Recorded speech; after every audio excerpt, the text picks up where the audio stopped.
Атомды жарғаннан кейін бізге жарқын жаңа өмір сыйлауға уәде берген болатын. Бірақ Алла тағала адамға материяны билеуге қажетті даналықты нәсіп етпепті.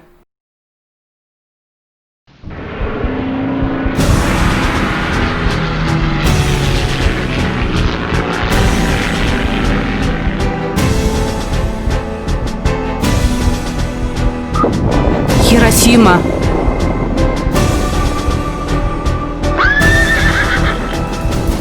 Атом бомбаларының жарылыстарынан Жапонияның 100 мыңдаған бейбіт тұрғындары қаза болды. Америка шаттыққа бөленді.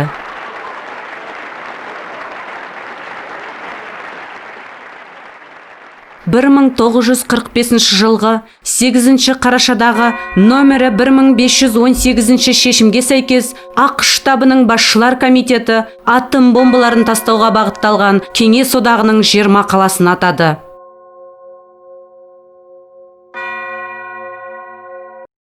Соғыстан ашынған ел өзінің атом бомбасын жасып шығаруға барлық ресурстарын жұмсады.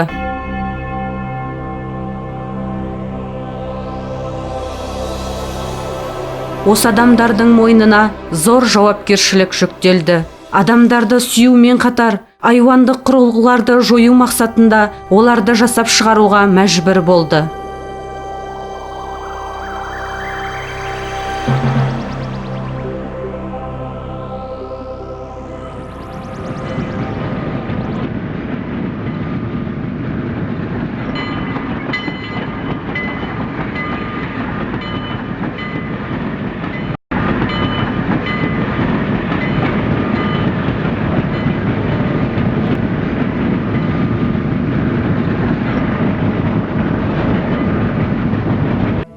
Бір 1949 жылғы 29 тамызда Семей қаласынан 170 шақырым қашықтықта орналасқан сынақ ядролық полигоны.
Сталин Иосиф Виссарионович мырзаға: Сталин жолдас, өзіміздің кеңестік атом бомбасын жасап шығару туралы сіздің тапсырмаңыз зор қиындықпен 4 жылға созылған жұмыс нәтижесінде орындалғандығын баяндаймын. Сынақ ауданы, Берия, Курчатов.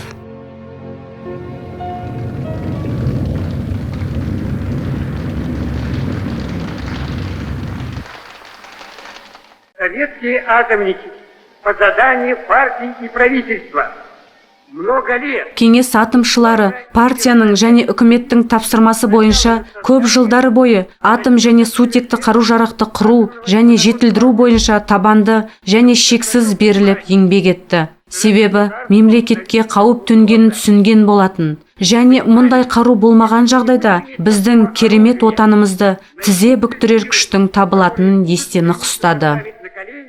Нашу прекрасную Родину.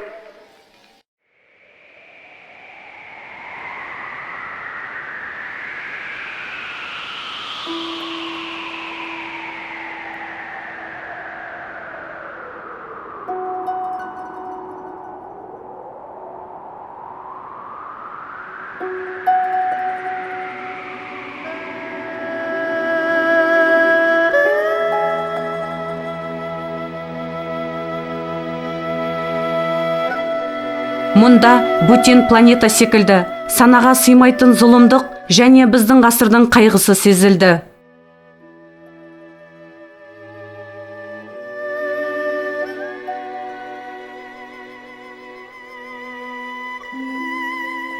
Семей ядролық полигонындағы көптеген сынақтар ядролық паритетке қол жеткізілгенін көрсетті.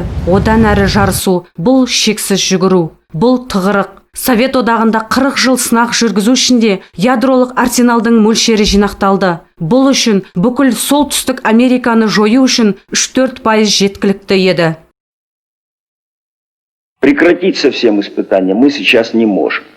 Вы знаете, что мы Біз қазір сынақты мүлде тоқтата алмаймыз. Бір жағынан моратория жариялағанымызды білесіздер. Екінші жағынан моратория кезеңінде американдықтар 26 сынақ өткізді. Қазір сынақты тоқтату немесе бір жақта моратория жариялау дұрыс емес секілді. Бұл саяси іс, үкіметтің шешіміне байланысты. Біздің көзқарас бойынша болмайды. Себебі американдықтар жоспарланған сынақтарын жүргізіп жатыр. Барлық жоспарлаған қарулану бағдарламаларын орындап жатыр. Ешқандай қарулану бағдарламаларынан бас тартқан емес. Және қазір сынақты тоқтату американдықтардан артта қалу деген сөз. Прекратить испытания значит отстать от американцев.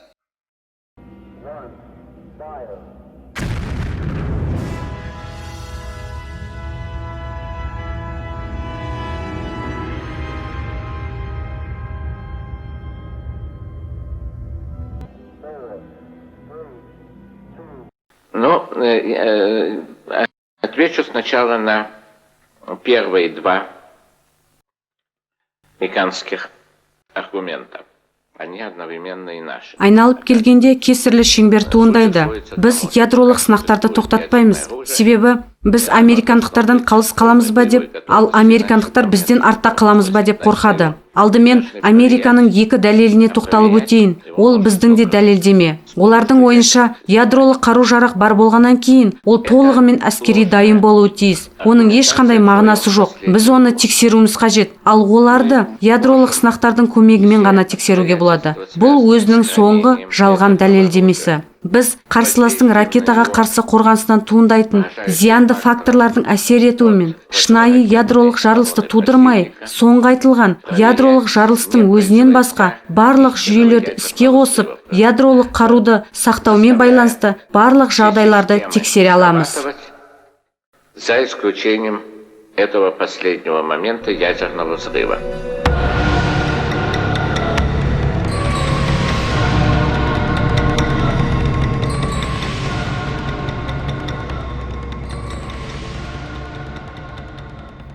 Бір 1989 жылғы 12 ақпанда қуаты 70 килотоннадан астам кезекті жерасты ядролық жарылыс болды. Радиациялық әсер сағатына 4000 микрорентгенге жетті. Жер бетінің жарылыстарынан шығатын газдар Ертіс жағалауынан бастап Семей қаласында жапты. Олар Құлынды даласын қамтып, Алтай өңіріне де жетті. Радиоактивті газ таралған полигонға Шаған кентіне дислокацияланған тәуелсіз стратегиялық авиация дивизиясынан да қамтыды. Дивизия командирі генерал-майор Павел Бредихин осы туралы Семей облыстық партия комитетінің бірінші хатшысы Кешірім Бостаевқа хабарлады. 12 ақпанда болған жарылыстың радиоактивті қалдықтары таралып, сіңіп үлгермейінше 17 ақпанда кезекті жарылыс орын алды.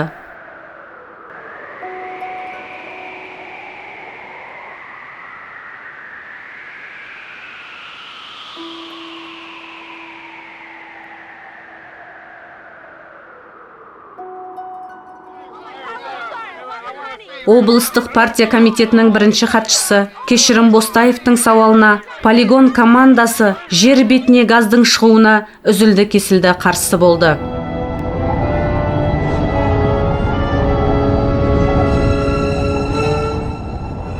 Бұқаралық ақпарат құралдарымен сынақтар сәтті өтті. Радиациялық фон қалыпты мөлшерде. Полигондағы жарылыстар қысқа мерзімді және жергілікті, және қирау себептері болып табылмайды. Экологиялық жағдай қолайсыз екендігі анық. Бірақ мұнда полигонның ешқандай қатысы жоқ деген ақпараттар хабарланып отырды.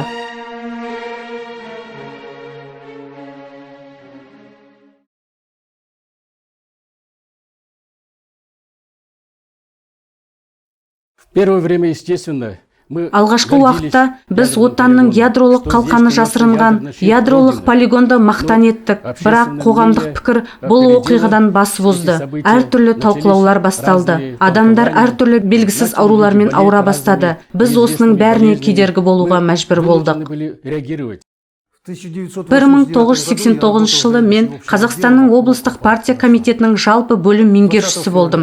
20 ақпанда мені облыстық партия комитетінің бірінші хатшысы Кешірім Бостаев шақырып, Кеңес одағының коммунистік партиясының орталық комитеті Семей полигоны бойынша бірінші шифра телеграмманы жіберуді тапсырды. Осындай телеграмманы жібердік. Осы телеграмма Кеңес одағының коммунистік партиясының орталық комитетінің 3-ші секторымен алынып Горбачевке жіберілді.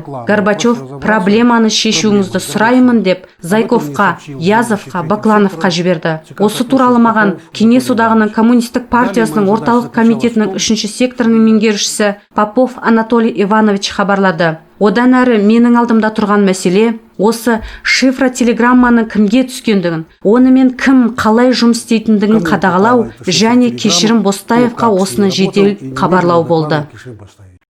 Я сегодня с гордостью могу сказать, что Бүгінгі күні мен осы күрес біздің жерден басталғандығын мақтанышпен айтамын. Мен 1989 жылғы 20 ақпанда халқымыздың еркін білдіре отырып, қарсы тұру телеграммасына қол қойып, орталық органдардан Семей полигонында ядролық сынақтардың жедел тоқтатылуын талап ету алғаш менімен орындалды. подписать телеграмму протеста подрыва от центральных органов. Немедленно прекращение ядерных испытаний на Семипалатском полигоне. Бұл Кеңес одағында ядролық сынақтарды тоқтату үшін алғашқы ресми құжат болды. Бұл қайғы қасірет дабылы болды. Бұл полигонды жабу деген жапа шеккен қазақ даласының дауысы еді.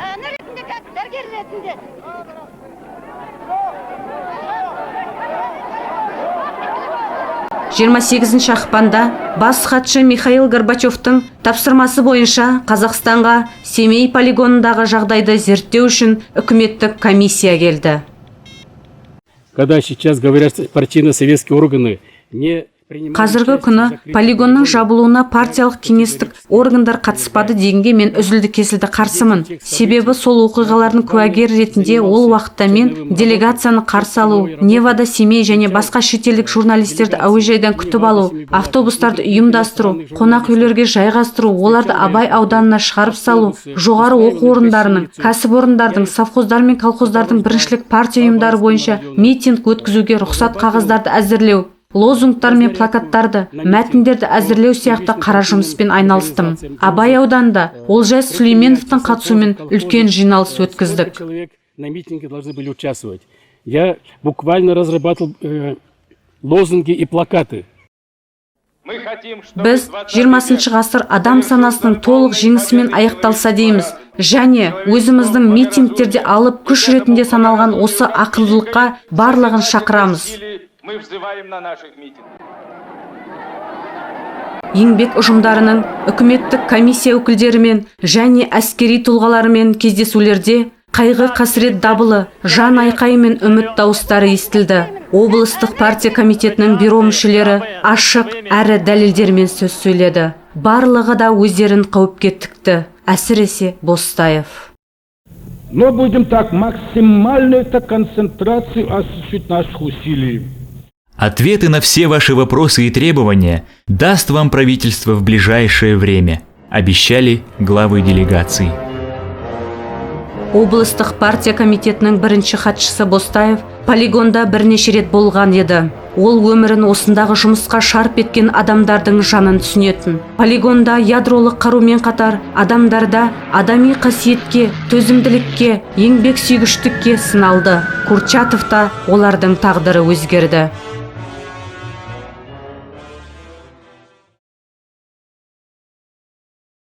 Қазақ даласының тағдыры да өзгерді.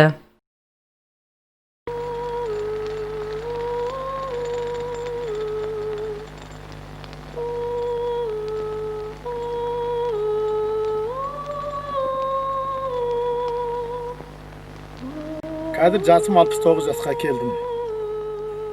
Мына Семей ядролық сынақ полигонының 1949 жылдан басталып 1991 жылға дейінгі 356 рет жер асты және жер үстінде жүргізілген ядролық сынақ полигонының куәсімін деп айтуыма болады. Мен даже 49 жылы ең бірінші рет жарылыс болған кезде, одан кейінгі 1953 жылы мына сутегі бомбасының жарылыс кездерінде, о кезде баламыз, соны қызықтап, соған қараған кездеріміз болған. Ал енді о кезде оның халыққа тигізіп атқан зиянын біз білмейміз ғой. Қан ауруымен ауырады, көз ауруымен ауырады. Ал енді тағы басқа аурулардың айта берсек, жаман ауру дейміз, енді рак ауруы бар, көп кездесетін. Ал енді осының барлығын біз о кезде көп біле қойғанымыз жоқ. Ал енді нақтылай білсек, акайт осының барлығы жаңағы ядролық сынақ полигоны кеселі болған. Ең қорқыныштысы, мынау адамдар, жас әйелдер босанған кезде балалар кәдуілдей мүгедек болып туды.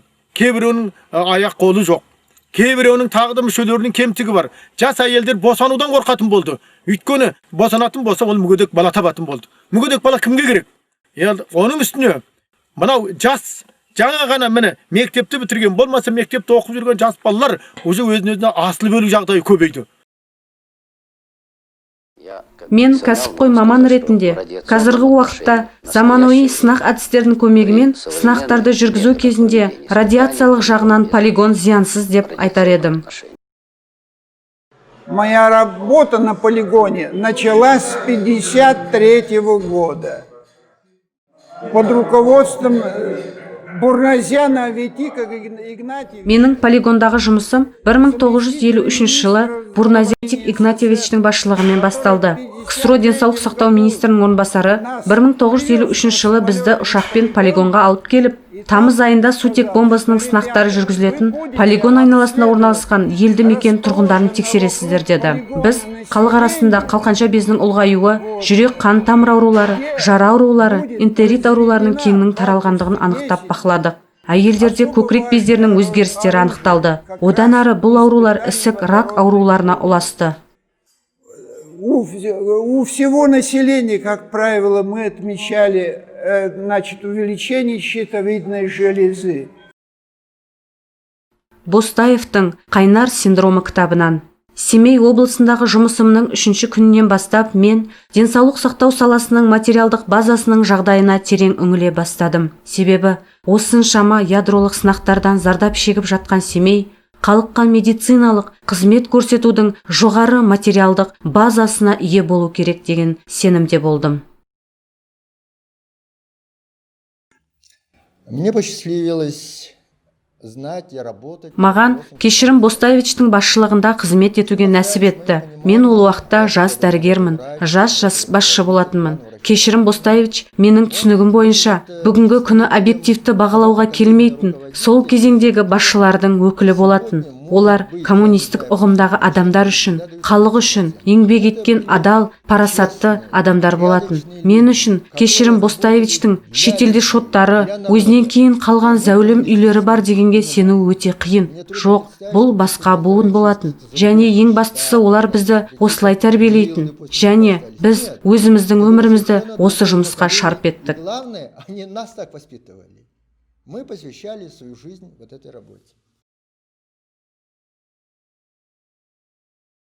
Бостаев орталық өкілі ретінде қиын жағдайда қалды. Ол біріншіден әскери адамдардың мүдделерін, екінші жағынан оған сенген, үміт артқан халықтың мүдделерін қорғау керек болды. Орталыққа шифрленген телеграммалар, қарсы тұру телеграммалары, хаттар, ядролық сынақтарды тоқтату үшін таусылмас күрес болды. Кеңес одағының коммунистік партиясының орталық комитетінің саяси бюросы Семей ядролық полигоны туралы қаулының жобасын дайындады. Бостаев осымен үмітін жалғады, бірақ оны үлкен өкініш күтіп тұрды. Қазақстанның коммунистік партиясының орталық комитетінің бірінші хатшысы Геннадий Васильевич Колбинмен қол қойылған жоба ешкімді еш нәрсеге жүктемеген еді. Дегенмен, министрлер кеңесінің төрағасы Нұрсұлтан Әбішұлы Назарбаев зардап шеккен халықтың денсаулығын зерттеу бойынша арнайы тармақты қосуды, сосын Семейде аймақаралық ғылыми-практикалық конференция өткізуді талап етті. Ол шындығында аймақтағы жағдайды білетін. Қарсы тұру жылдары Нұрсұлтан Әбішұлы ядролық сынақтарды тоқтату үшін күресті белсенді қолдады.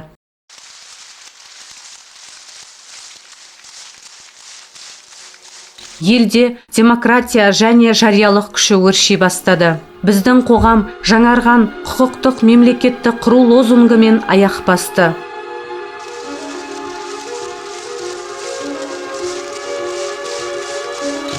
Невада Семей ядроға қарсы қозғалыс халық арасында жоғары мәртебеге ие болды.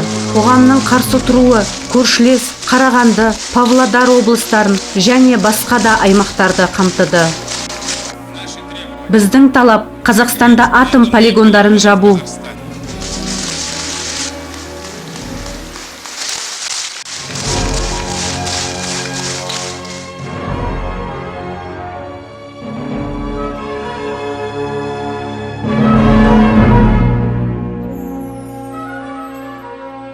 Үкімет 1995 жылғы 1 қаңтарда сынақтарды тоқтату мерзімін бекітті. Бұл Бостаевты шошытты. Ол қайтадан Михаил Горбачевке хат жазды. Горбачев осы мәселені қарауды саяси бюроның мүшесі Лев Николаевич Зайковқа тапсырды. Бостаевпен кездескеннен кейін Зайков сынақты тоқтату мерзімін 2 жылға 1993 жылғы 1 қаңтарға дейін қысқартуға келісті. Бостаевтың сынақты толығымен тоқтату туралы сауалына Зайков бұл мүмкін емес.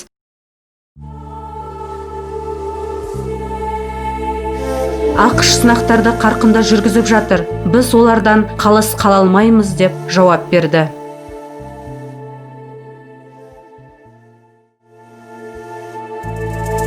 Стонут степи и горы, плачут реки и моря. Жылау менен теңіз өзен, тау мен дала күрсінген, пенде сенің қылығыңнан шошып жерде сілкінген. Полигондар зәр шашады есалаңдық бораннан, жан қиналды денедегі стронций менен ураннан.